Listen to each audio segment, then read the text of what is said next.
ज्ञानेश्वरी यादव से मिलने से पहले ना अगर कोई मुझे कहता कि किसी खिलाड़ी के तैयारी करने के तरीके से आपको ये पता चल जाता है कि इसका मेडल आएगा या नहीं, मैं थोड़ा हिचकिचाता इस बात को यकीन में, मतलब अपने यकीन में लाने के लिए कि हाँ यार ऐसा हो जाता होगा।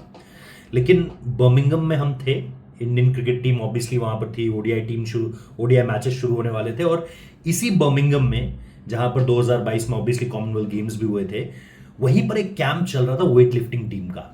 और ये जो कैंप चल रहा था ना, यहाँ पे जाहिर सी बात है, यू नो, कम से कम हम 3 लोग गए थे, बोरियादा गए थे, अमित शाह भाई गए थे, आप लोगों ने देखी उनकी क्रिकेट कवरेज भी, और मैं भी गया था। तो जाहिर सी बात है हर किसी का, अगर मैं वेट लिफ्टिंग में बोलूँ तो हर किसी को अभी मीरा भाई चानू का नाम ही याद आएगा। ऑब्वियसली विजय सर इतने टाइम से टीम के साथ लगे हुए हैं, तो जाहिर सी बात है लोगों को उनके बारे में भी जानकारी है पूरी। बट अगर आप यहाँ से देखो कि एक तैयारी और एक बात करने का तरीका, मतलब ये ज्ञानेश्वरी यादव की कहानी है। मतलब मैं भी उनके बारे में देख रहा था कि राजनांदगांव से किस तरीके से उन्होंने शुरुआत करी, तब भी मैंने उनके बारे में पढ़ा था और उनके संघर्ष को समझने की कोशिश की थी। लेकिन उस दिन मैं इसीलिए ज़्यादा फोकस्ड उनके प्रेजेंट पे हो चला, क्योंकि जिस तरीके से उन्होंने अपने आप को, अपनी प्रिपरेशन को दिखाया, जिस तरीके से वो प्रिपेयर कर रही थी, बहुत फोकस लग रही थी। ऐसा नहीं है कि बाकी लोग फोकस नहीं लग रहे थे, बाकी लोग भी फोकस थे। लेकिन जिस तरीके से मैंने उनका इंटरव्यू किया, आप आगे चलकर उनका इंटरव्यू भी सुनेंगे जो मैंने उनसे किया था, और हम लोग उस इंटरव्यू के बाद, उस प्रिपरेशन को देखने के बाद ये चीज़ श्योरिटी के साथ मानकर चल रहे थे कि यहाँ से मेडल्स आने हैं, एक दो नहीं। मतलब यहाँ से अगर ये दहाई का आंकड़ा भी छू लें तो, और ये मैं आने वाले समय के लिए भी कह रहा हूँ, लेकिन यहाँ से अगर ये दहाई का आंकड़ा भी छू ले तो मुझे हैरानी नहीं होगी। बट देन मीरा की प्रिपरेशन देखकर आपको लग रहा है, विजय सर का कॉन्फिडेंस उस पर देखकर लग रहा है, then you heard the name of Gyaneshwari Yadav. Martina Devi एक कर हैं, उनका भी इंटरव्यू किया, again she is heavy weight category में है। बट ज्ञानेश्वरी को देखकर, ज्ञानेश्वरी से बात करके ऐसा लगा, और हम लोगों की संयुक्त राय यही थी उस इंटरव्यू के बाद कि भाई ये लड़की मेडल ला रही है। ऑब्वियसली गोल्ड हम सब लोग ही सोच रहे थे, बट जिस तरीके से जो संघर्ष उसने जिया है, उसके पिता ने जिया है, मतलब ऑब्वियसली जिम का एक एक करना, उसको शौक में बदलना, उसको खेल में बदल देना, इतनी इंस्पिरेशन ले लेना कि वो इंडिया के मेडल में कन्वर्ट हो जाए, ये बहुत मुश्किल से होता है। वो भी तब जब आपका रास्ता जो आपको तय करना है वो साइकिलों से करना है, पिता की दिन रात की मेहनत है, परिवार की पूरी मेहनत है, स्कूल जाना है, वहाँ से आके जिम जाना है, वहाँ से आके इन सारी एक्टिविटीज़ में पार्टिसिपेट करना है, फिर रात 8-9 बजे तक वो पार्टिसिपेशन चल रहा है, 10-11 बजे तक लोग साइकिल से घर पर पहुँच रहे हैं, और फिर वही दिनचर्या अगले दिन सुबह से शुरू हो रही है। तो ये कोई आम कहानी नहीं है, ये छत्तीसगढ़ से निकली वो लड़की है जिसका नाम मैं गारंटी के साथ आपको कह रहा हूँ, आप इस लड़की का नाम बहुत सुनने वाले हो। और ये एक अजीब सा इत्तेफाक है, पता है, ग्लासगो में ही 2014 में, अगर मैं गलत नहीं हूँ, memory serves me right if, Meera ने अपना सिल्वर मेडल जीता था। मीरा का पहला जो कॉमनवेल्थ था वो सिल्वर मेडल था, और उसके बाद उसने हैट्रिक ऑफ गोल्ड्स लगा दी। 2018, 2022, नाउ 2026। मैं ये नहीं कह रहा कि ये लड़की भी वही कर देगी, आप दावे से लिख के ले लो, लेकिन मैं कह रहा हूँ कि अगर ये लड़की वो कर दे तो हैरत में मत पड़िएगा, क्योंकि ये इतनी फोकस्ड है। जब मैं इससे बात भी कर रहा था, इसकी प्रिपरेशन भी देख रहा था, और हम तीनों की संयुक्त राय यही थी कि मेडल आ रहा है, ज्ञानेश्वरी यादव मेडल लेकर आ रही है। इसीलिए 5 दिन मैंने अपने ट्विटर पे भी लिखा था, जब मैंने वो 3-4 इंटरव्यूज कंपाइल करके डाले, कि watch out for Dnyaneshwari Yadav, और आज उन्होंने सिल्वर मेडल जीत लिया है। सो ऑब्वियसली जैसा मैंने कहा, ज्ञानेश्वरी का नाम आप सुनोगे आगे आने वाले समय में, वो उनका पहला कॉमनवेल्थ गेम्स है, और यहीं से उन्होंने बता दिया है कि वो किस तरीके से आपको आगे आने वाले समय में देखने को मिलने वाली है। एशियन गेम्स है, ओलंपिक्स है, बहुत सारी चीज़ें हैं, नजरें बनाए रखिएगा ज्ञानेश्वरी यादव पे। अब आप इंटरव्यू सुनिए।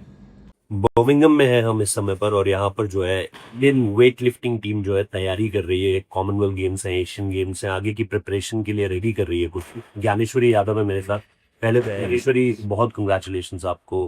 प्रीवियसली मैं पढ़ रहा था कि आपको जो है 1 स्टार पोस्ट भी मिली है, और गवर्नमेंट ऑब्वियसली आगे आई है सपोर्ट करने के लिए। बट यहाँ से शुरू करना चाहूँगा, यहाँ का अब तक का एक्सपीरियंस आपका कैसा रहा है, और क्या रहता है, मतलब पूरा दिन कैसा रहता है? सही एक्सपीरियंस बहुत सैड है, इम्पोर्टेंट है और बहुत ज़्यादा प्रीशियस है मेरे लिए, क्योंकि ये मेरा फर्स्ट एक्सपीरियंस है गेम्स का। और यहाँ तक की जर्नी बहुत ज़्यादा मतलब अप्स एंड डाउन्स में रही है, कभी इंजरी से लेके मतलब डाउनफॉल से लेके फिर अपवर्ड आके थोड़ा मुश्किल रहा है, पर ऑल ओवर सब कुछ अच्छा चल रहा है। और रूटीन के हिसाब से बोला जाए तो ऑल वेल है। यहाँ से ट्रेनिंग करो, ट्रेनिंग जाके वापस रूम जाओ, रेस्ट करो, फिर डिनर लंच करके वापस से फिर ट्रेनिंग है, तो पूरा दिन का शेड्यूल जो है वो बिजी रहता है। आपका, क्योंकि जैसा आपने बताया ये पहला एक्सपोजर है आपका, ये किस तरीके से मेंटली आपको चैलेंजिंग भी लग रहा होगा, लेकिन कितना रेडी रहने के लिए आपको कितना ये फोकस रख रहा है, क्योंकि सारे चैंपियन जैसे मीरा भी यहाँ पे है, कोचेस हैं, विजय सर यहाँ पर हैं, तो ये थोड़ा सा इंटरेक्शन हो रहा है, कॉन्वर्सेशन हो रहा है, इस ये लग रहा है आपको कि प्रॉपर माहौल में हो आप, डिफोकस होने का मौका नहीं मिल रहा है, वो कहते हैं ना ब्लिंकर्स ऑन है और आप फोकस दो पूरी तरीके से अपने बोल की तरफ। जी, जैसे कि ये मेरा पहला एक्सपीरियंस है और मैंने मीरा दीदी को देख के ही स्टार्ट किया था। वाह। 2018 में जब मीरा दीदी ने लिया था मैंने, तो तब से मैं इंस्पायर रही थी। और मेरा शुरू से ही ड्रीम रहा था जेडी कॉमन गेम्स जाना है, और वो आज पूरा हो पाया है, मैं यहाँ तक पहुँच पाया। और यहाँ माहौल देख के मतलब एक अलग सा मोटिवेशन मिलता है कि सब इतना अच्छा है, अच्छे से लिफ्ट कर रहे हैं, तो मुझे भी अच्छे से लिफ्ट करना है, अपने क्लियर से अपने डाइट पे लेके सब कुछ फोकस रखना है और रिकवरी पे फोकस रखना है, ताकि अगले दिन कुछ और अच्छा हो।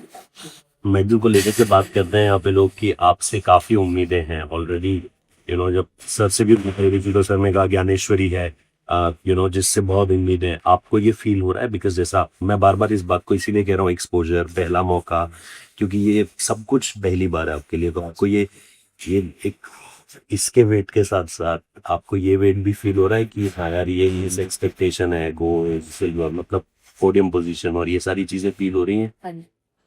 सर, जैसे कि मुझे अपने अंदर से मतलब कॉन्फिडेंस भी है और थोड़ा सा नर्वसनेस भी है कि मेरा इतना बड़ा मौका मिला है मुझे अपने इंडिया को रिप्रेजेंट करने के लिए और मेडल लेके आने के लिए।